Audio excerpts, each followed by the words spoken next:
आपल्याला शेगडीला पहिले मार्केटमध्ये 1500 रुपयात होती आणि आता हे टंचाई वाढल्यामुळे म्हणजे गॅस टंचाईमुळे आता 2000ला आपण 1900 रुपयाला खरेदी केला. कारण इंधन नसल्यामुळे म्हणजे व्यावसायिकसाठी आपण गॅसचा उपयोग म्हणजे आपल्याला कनेक्शन नसल्यामुळे आपण याच्यावर आपला धंद्याचा उदरनिर्वाहासाठी शेगडी घेतो. आप देख रहे हैं महाराष्ट्र केसरी न्यूज. इराण आणि इस्रायलचा युद्ध चालू असताना भारतावर देखील त्या युद्धाचा परिणाम पाहायला मिळत आहे.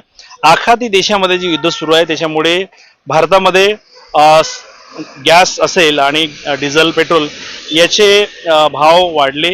एकीकडे भाव वाढले असले तरी दुसरीकडे मोठ्या प्रमाणात या इंधनाचा तोटा निर्माण झाल्याचे बोलले जाते.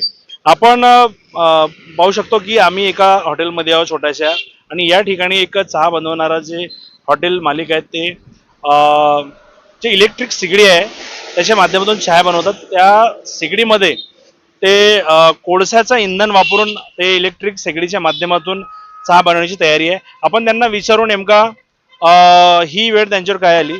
आपण पूर्वी कशा पद्धतीने चहा बनवतो ते काय सांगाल? तुमचा परिचय सांगा आधी. माझा परिचय वामन गानोजी हत्तीमारे, मुक्काम पोस्ट चिखली, तहसील सडकअर्जुनी, जिल्हा गोंदिया. हत्तीमारेची काय सांगाल? आपण किती दिवसापासून हा चहा बनवण्याचा व्यवसाय करता? मला आता 31 डिसेंबरला ओपनिंग केलो आपल्या लहानशा छोट्या धंद्याची, आणि त्यांच्यामधून आपण उदरनिर्वाह चाय आणि नाश्ता सकाळी विकत असतो आणि चाय बनवत होतो. नाश्ता कशावर बनवायचा तुम्ही? आम्ही नाश्ता आता गॅस टंचाईमुळे पहिले सिलेंडरवर करायचं, पण आता आपला इराणचा युद्ध असल्यामुळे भारताची परिस्थिती आली आणि या परिस्थितीमुळे आपण शेगडी घेतला आणि या शेगडीवर कोळशाचा इंधन घेऊन आपला उदरनिर्वाहासाठी आपण धंदा करत असतो या शेगडीवर कोळशाचा. तर कोळसा तुम्ही आता कुठून आणता? काय कोळसाचा रेट आहे काय सांगाल? तर कोळशाचा विक्रेती रेट 20 रुपये पिपा आता देत आहेत.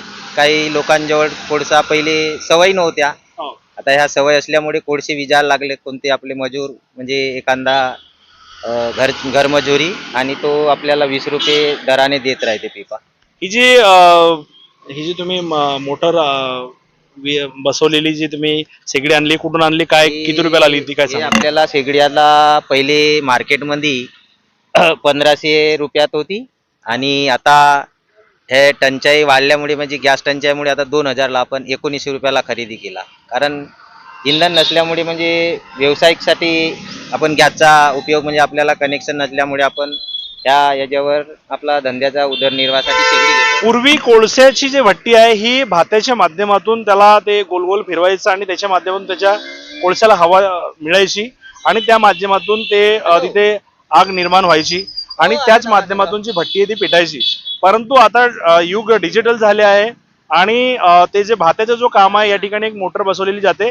ती मोटर काय करते की इलेक्ट्रिकच्या माध्यमातून एकदम कमी खर्चामध्ये तिथे एक छोटी मोटर असते. ती मोटर हवा देते त्या जे काही तिथे कोळसे आहेत त्यांना, आणि त्या माध्यमातून ते नियमित पेटत असते आणि त्याच माध्यमातून स्वयंपाक कमी वेळामध्ये चांगल्या पद्धतीने बनवता येते.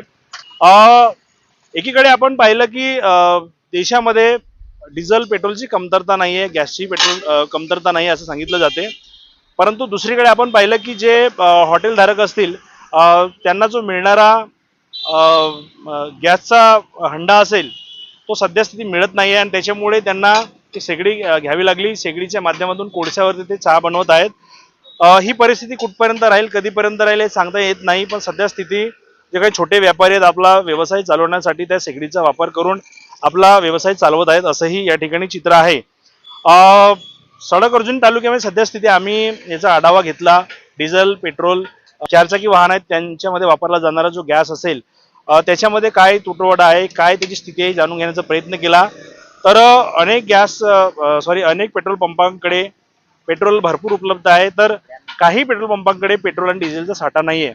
त्याचं कारण म्हणजे काय की गेल्या वर्षी म्हणजे 2025 मध्ये ज्या पेट्रोल धारकांनी ज्या पद्धतीने पेट्रोलची विक्री केली या महिन्यामध्ये, म्हणजे किती साठा त्यांच्याकडे विक्री झाला होता या महिन्यामध्ये, तोच आकडा पाहून त्यांना पेट्रोल आणि डिझेलचा पुरवठा करण्यात येत आहे असं सांगितलं जाते काही पेट्रोल पंप धारकांकडून.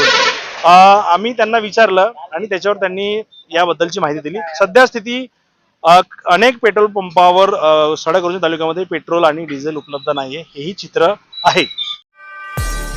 नियमित समाचार अपडेट के लिए महाराष्ट्र केसरी न्यूज के सभी सोशल मीडिया अकाउंट को फॉलो करें